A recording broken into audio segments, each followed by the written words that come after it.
Website එක සඳහා නිවැරදි ඩොමේන් නේම් එකක් තෝරාගන්නේ කොහොමද කියන එක ගැන. ඉතින් ඩොමේන් එකක් කියන්නේ මොකද්ද කියලා ඔයාලට අමුතුවෙන් පැහැදිලි කරන්න දෙයක් නැහැ. වෙබ්සයිට් එක නමක්, එහෙම නැත්නම් ලින්ක් එකක්, එහෙම නැත්නම් URL එකක් කියලා කියන්න පුළුවන්. උදාහරණයක් විදිහට කියනවා නම් facebook.com ගන්න පුළුවන්. නැත්නම් මේ උඩ පේන්න තියෙන google.com එක උනත් ගන්න පුළුවන්. එතකොට ඩොමේන් වර්ග තුනක් මූලිකව තියෙනවා. පළවෙනි එක තමයි EMD, දෙවෙනි එක PMD, තුන්වෙනි එක branded domain. ඉතින් අපිට EMD domain ගැන සරලවම කියන්න තියෙන්නේ මේ domain හරියටම keyword එකකට ගැලපෙන්නම ගන්න domain name එක. ඒ කියන්නේ ඔයාගේ keyword එක vegetable shop නම් ඔයා මේ domain වර්ගය අනුව ගන්නේ vegetableShop.com කියන domain එක. ඉතින් මෙහෙම domain එකක් ගත්තාම ඔයාට වාසියක් තිබ්බා මීට අවුරුදු ගානකට කලින්. ඒ 2012ට කලින් තිබ්බේ වේ. හැබැයි 2012 දී Google ලගේ වෙනවා අප්ඩේට් එකක්. අන්න ඒකෙන් පස්සේ මේ වගේ domain වලට තියෙන මේ බලය සම්පූර්ණයෙන්ම නැති වෙලා යනවා. මේ වගේ domain එකක් කරන් කිසි වටිනාකමක් නැති content එකක් දාලා උනත් rank කරන්න හැකියාව තිබ්බා 2012 2013 වගේ කාලෙදී. මේ අප්ඩේට් එකෙන් පස්සේ එක රැයකින් වගේ වටිනාකමක් නැති content වලින් Google වල රජ කරපු website වලට ආගියතක් නැති වුණා. ඉතින් දැන් වෙද්දි extract match domain එකකට එච්චර ලොකු SEO power එකක් නැහැ. ඒ නිසා Google rank කරන්න කියලා හිතාගෙන මේ වගේ එකක් ගත්තා කියලා magic පෙන්වන්න බෑ. ඒ විතරක් නෙමෙයි. මේ වෙද්දි extra match domain එකක් අරගෙන Google rank කරන්න හදන එක ගොඩක් සීරු මාරුවට කරන්න ඕනේ වැඩක්. මොකද Google එකේ තාම මේ වර්ගයේ domain blacklist කරලා නැති වුණත් over optimize සිද්ධිය නිසා මේ වගේ domain එකක් rank කරගන්න එක ගොඩක් අමාරු වැඩක්. එක පැත්තකින් මේ වගේ domain එකක් කරන් website එකක් හැදුවාම කතා කරන්න වෙන්නේ හරියට මේ keyword එකට අදාළ කරුණු ටික විතරයි. කොහොම වුණත් මේ වර්ගයේ domain එක කිසිම විදිහක ගන්න නැතුව ඉන්න එක තමයි හොඳම දේ. දෙවෙනි domain වර්ගය තමයි PMD. PMD එහෙම නැත්නම් partial match domain. තෝරාගත්ත keyword එකක එක කොටසකට පමණක් ගැලපෙන්න domain එකක් ගන්න විදිය තමයි අපි කලින් ගත්ත උදාහරණය මේකටත් ගමු. අපි කලින් ගත්තේ vegetableShop.com කියන එකනේ. මේකෙදි අපිට පුළුවන් soup කියන එක අපේ keyword එක විදිහට අරගෙන ඒකට තව අලුතෙන් වචන ටිකක් ඇඩ් කරන්න.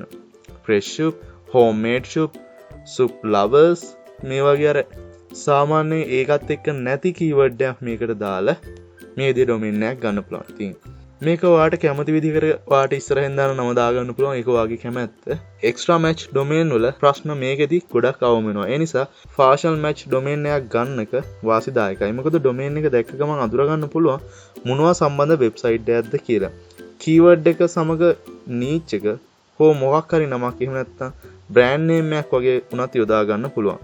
optimization ගැන ටිකක් හිතනවා නම් හොඳයි. නමුත් ඒ තරම් ලොකුවට ප්‍රශ්නයක් එන්නේ නැහැ මේ වගේ domain එකකදී. ඉතින් මේ වගේ domain ඕන තරම් ඔයාලට හොයාගන්න පුළුවන් Google search result එකේ පළවෙනි page එකේ තියෙනවා. ඔයාලා මොන හරි දෙයක් ගැන search කරපුවම මේ විදිහේ domain ගොඩක් ඔයාලට බලා ගන්න පුළුවන්. ඊට පස්සේ ඔයාලට ප්‍රශ්නයක් මොකද්ද මේ optimization කියන්නේ? සරලව කියනවා නම් ඔයාගේ website එක ගැන ඔයා Google එකට පුම්බ කියනවා. මේක තමයි මගේ keyword එක. මේක ගැන තමයි මගේ website එකේ තියෙන්නේ.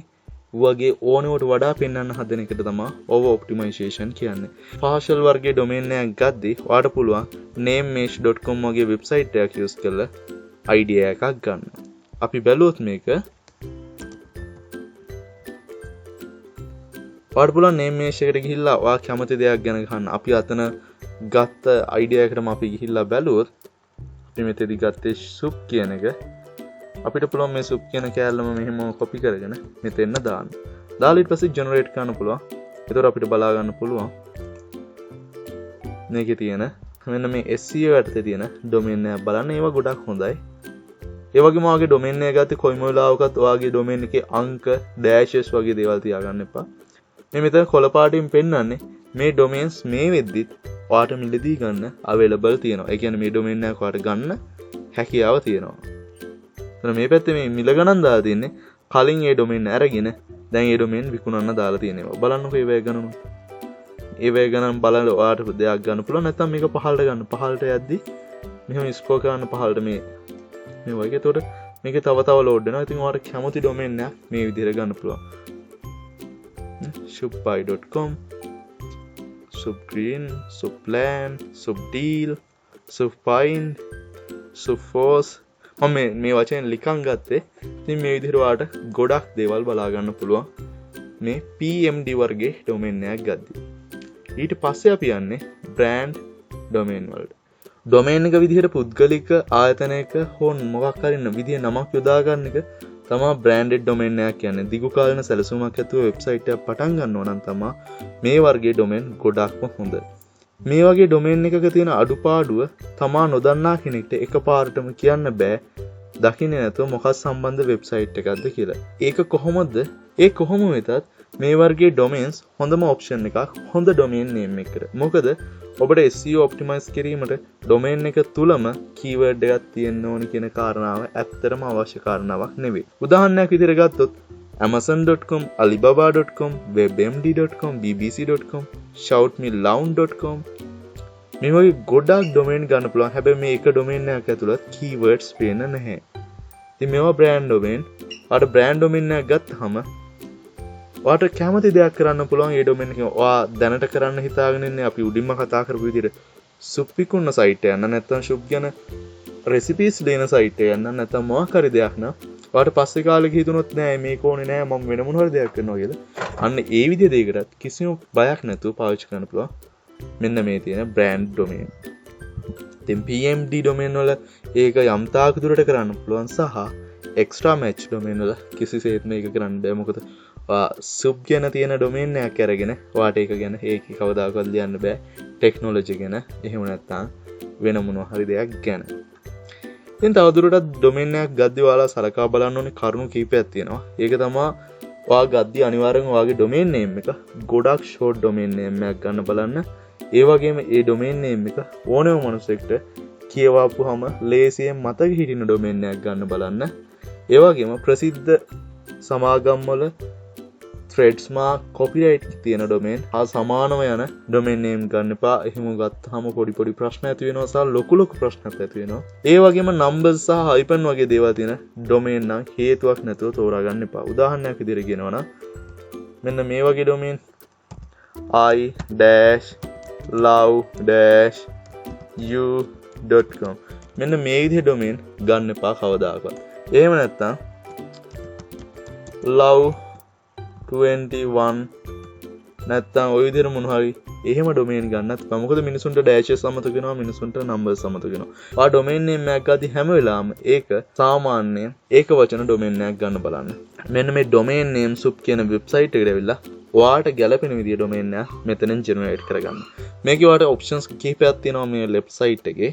මේකේදී ඔයාට පුළුවන් letter searches වලට ගිහිල්ලා ඔයා ගද්දි හැම වෙලාවෙම ගන්න බලන්න .com, .net, .org කියන වර්ග තුنين විතරක්. ඒකෙත් හැම වෙලාවෙම උත්සාහ කරන්න .com කියන ඩොමේන් එකකට විතරක්ම යන්න. මොකද .org සහ .net කියන ඒවා එච්චර ප්‍රායෝගිකව පාවිච්චි වෙන්නේ නැහැ. නමුත් ඒ දෙකටත් .com වල තියෙන benefits ඒ විදිහටම තියෙනවා. ඉතින් ඔයාලට මෙතන 6 letters ඩොමේන් එකක් දාලා ඔයා කැමති විදිහේ letters ටිකක් දෙන්න පුළුවන්. පළවෙනි එක, දෙවෙනි එක, තුන්වෙනි එක එහෙම නැත්නම් මෙතන ඔයාලට තුන්වෙනි අකුර රැන්ඩම් අකුරක් දෙන්න පුළුවන් කොන්සනන්ට් වලින්. එහෙම නැත්නම් හතරවෙනි පස්වෙනි එකට දෙන්න කොන්සනන්ට් එකක් දෙන්න නැත්නම් වවල් දෙන්න පුළුවන්. ඕන එකක් දෙන්න පුළුවන්. ඊට පස්සේ මෙතනින් ජෙනරේට් කරලා බලන්න පුළුවන් ඔයාලට. ඔයාගේ ඩොමේන් එකේ .com එක available නම් මේ කට්ටිය පෙන්නනවා මෙතන green වෙලා available කියලා. දැන් මම දැන් මේ මෙහෙම any letter පොම් මෙහෙම දාලා submit කළොත් මේ තියෙන්නේ ඕනෙම අකුරකින් පටන් ගන්නවා. කන්සනන්ට් එකකින් තියෙන p කියන්නේ කන්සනන්ට් එක. එතකොට randomly ඒක letter එකක්. මේකත් random letter එකක්. ඉතින් අපි මේකට vowel දාලා බලුවොත් මේ විදිහට එනවා. ඉතින් domain name ගැන කියන්න තියෙන්නේ ඔච්චරයි.